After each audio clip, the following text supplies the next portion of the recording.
Hey folks, if you enjoyed what you hear, be sure to like, subscribe, comment, click the bell for notifications. Also consider supporting us on Patreon for exclusive perks, and check out our Arts and Media podcast, Words Like That, on Apple, Spotify, or wherever you get your podcasts. Alright, now shut up and get to it.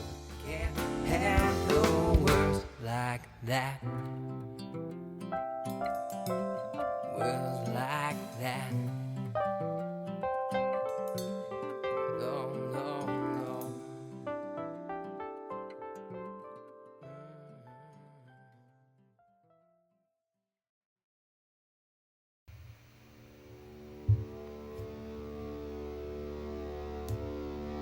Okay. Yeah. Okay. Man, sounds like Led Zeppelin. Okay. Da-da-da. Okay, yeah. Yeah. Blues rock. Okay.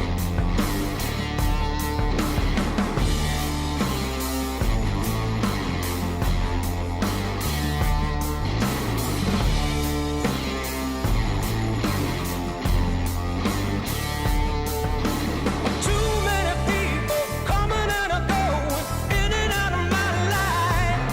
Nice. In the night, in the day, I got to make it on my own.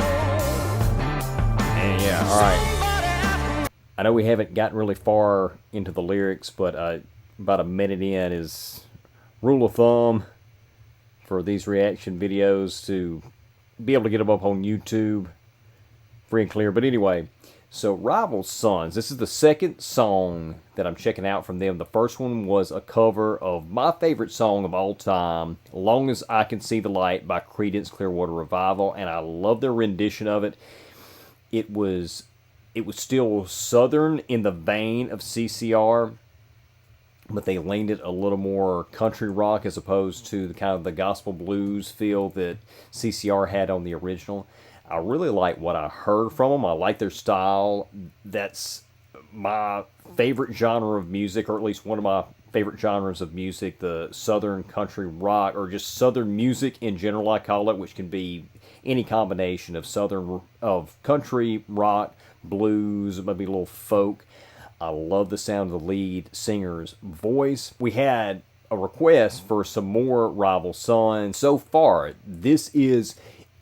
is still in that quote-unquote southern range, but not on the same side of the spectrum that the Long As I Can See the Light cover is. That one was more acoustic, a little bit more country folk. This is a harder rock sound. Even a little bit, I mentioned there the kit coming out, it sounded like Led Zeppelin there, and even the guitar sounds a little Jimmy Page-ish, but also I can hear that, a little bit of that more southern rock sound. Vocally, he sounds great. I want to take a look at the lyrics here. Let's see. Too many people coming out of doors, in and out of my life, in the night, in the day. Okay, so I like the metaphor here, coming out of doors, in and out of my life. So there's people, when he first starts there, too many people coming in and out of doors, and you got a mental picture of a physical door, somebody going in and out. And he says, in and out of my life, in the night, in the day. So there's all kind of people, and it's just too much. I'm not sure where he's going to go with this, but we're fixing to restart it and find out. How do you do it? Tell them that I'm justified. But the truth to myself, you know, I feel so low. Oh, wow, that was unexpected.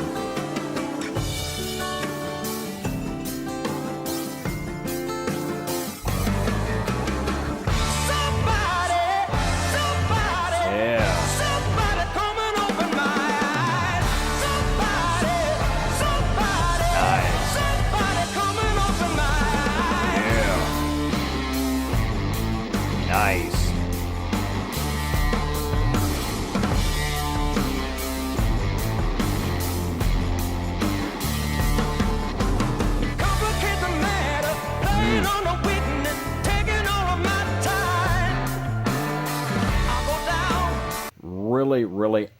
old school sound. I hear a lot of different 60s vibes. I'll talk more about that at the end of the song. With the ship to the bottom like a stone, falling off the ladder, holy water hell house, folding like a jackknife. But the truth to myself, know it cuts through the bone.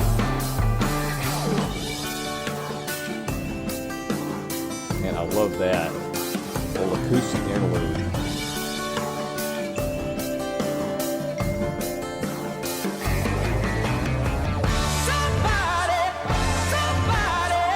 Somebody come and open my eyes. Yeah. Somebody come and open my eyes. Somebody come and open my eyes. Yeah. Oh, great mix. This is old school mixing too with the hard pan left, right. Yeah.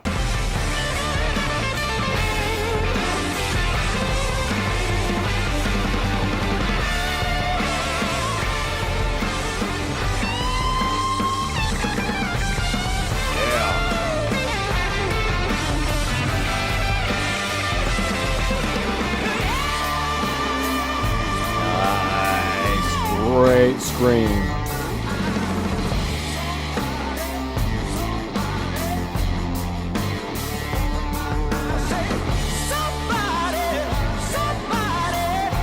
Somebody come and open my eyes.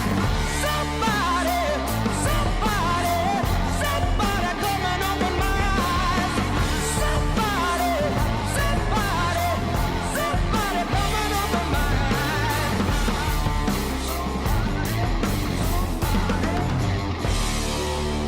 Yeah. That's nice. Yeah. That was fantastic. Right up my alley.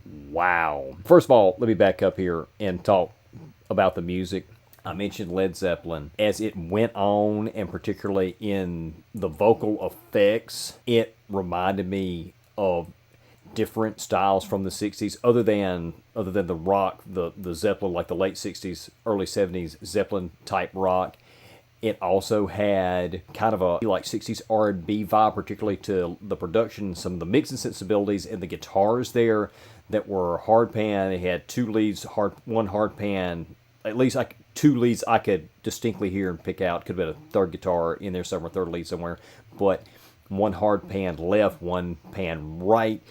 Very much an old school mixing, early days of stereo sensibility. Kind of reminded me of maybe the Allman Brothers mixing, if not also a little bit of the note choice. And not necessarily note choice on the Eagles, but kind of, again, some mixing sensibilities there. Very much throwback from top to bottom. It reminded me of Larkin Poe, who is a phenomenal sister, like, new modern Southern blues rock act that I really, really enjoy. This is in that same vein. Let's go to those lyrics now. So finishing the first verse, I've got to make it on my own. Somebody asked me, how do you do it? Tell them that I'm justified, okay? So we just got off of the people coming in and out of his life. So now that he says, I've got to make it on my own, he's saying these people maybe are holding him back, bringing him down. He's got to eliminate them. Somebody asked me, how do you do it? So are they asking specifically, how do you do it, the personal you, or is this a general you, like how does one make it on their own? How does one, or are they asking how is he surviving with all these different people? Tell them that I'm justified. Justified has multiple definitions here, and as it went on, he had some lyrics here that kind of took on religious tone. Even the chorus, even the refrain, the Open My Eyes, kind of had some religious sensibilities in there. And I may be reading too much into that because I come from a religious background. But the term justified in the Christian religious sense, meaning saved, Don't know if that's in play there, or he just means that he's justified in doing what he's doing. Not sure. Of the truth to myself, I feel so low.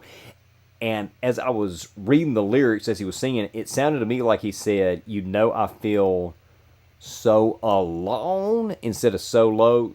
But I may have misheard, or I heard correctly and these lyrics are wrong. I don't know.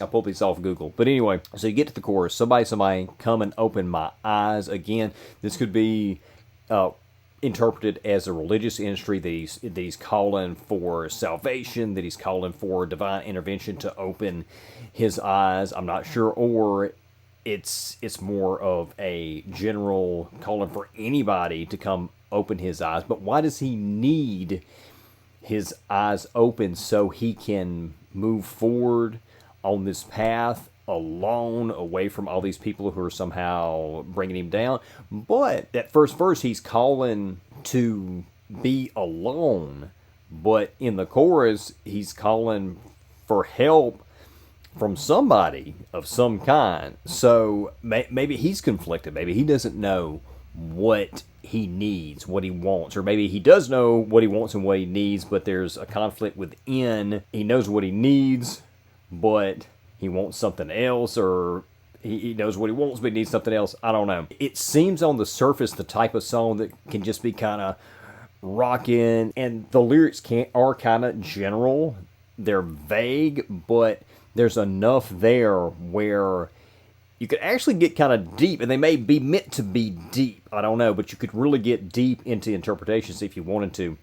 And it says, complicate the matter. So that kind of sounds like what I was talking about. When he calling, if somebody opens his eyes, that everything will be more complicated.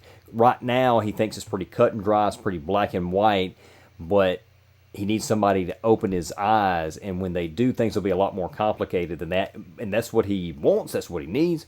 I don't know. So in the second verse here, play it on the weakness, taking all of my time. I'll go down with the ship to the bottom like a stone. Okay, play it on the weakness. Play it on whose weakness? His own weakness, the weakness of others in his life. Taking all of my time.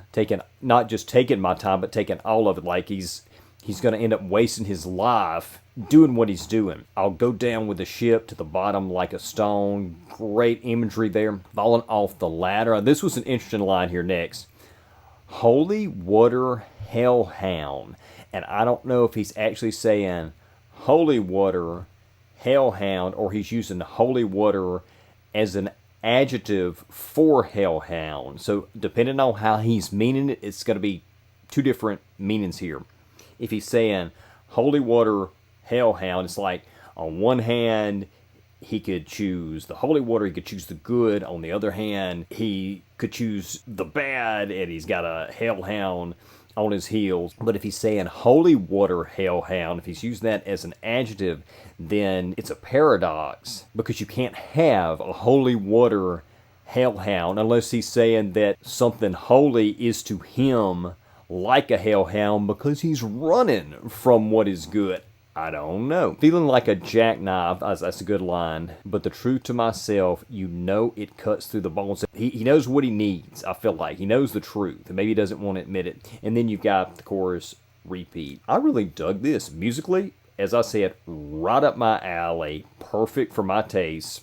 Lyrically, and the lyrics are vague, they're general, that you can kind of read into it what you want, and you can just kind of, some of the lyrics you just kind of look at it as a surface, general, generic, hooky type pop songwriting, but there's some lines in there that are poetic, and there are lines in there that seem to be speaking to something a little bit more philosophical and even theological than just standard lyrics. Yeah, really dug this song. Definitely going to be checking out some more. I hope we get more people watching this so somebody can let me know which Rival Son songs I need to check out next. Hope you enjoyed that clip. If you did, consider supporting us on Patreon for the full episode. Subscribe to YouTube if you hadn't already, and we'll see you soon.